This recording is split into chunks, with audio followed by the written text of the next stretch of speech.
All right, their last name says it all. The Powers family basically has superpowers as they save lives every day in our community. KAMC Kamryn Mendoza sat down with the family to talk about how far back emergency services go for this family. Lauren, I met Tyson Powers a few months ago on a story with UMC EMS. Then on a story a few weeks ago, I met someone who I thought looked just like him. Turns out they're connected ways than one. Not a lot alike. Twin brothers Tyson and Mason Powers say they're completely different.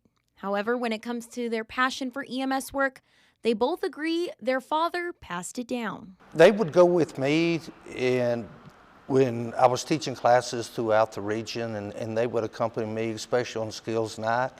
And they started learning the skills. So from that point on, I guess it was in their blood. As a former paramedic who served the South Plains for 44 years, Rusty made a point of taking his kids to work with him and showing them the ropes. Always wanted to go. It was special for us to go, and just watching him teach and the passion he had for teaching and for EMS in general just steered us in that direction. Going to those classes, it just, from the moment, as early as I can remember, EMS was basically all I ever wanted to do.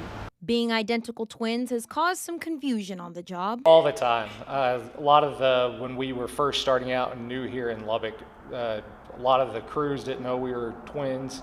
It took them a while to realize there was two of us. They thought one of us just worked a whole lot. Right. They say they aren't alike, but they'll always be connected as friends and twins. Growing up, best friends, obviously, having an identical twin brother, I mean, that is just a built-in best friend. For those of you wondering, Tyson is older. He's the older two of the bunch.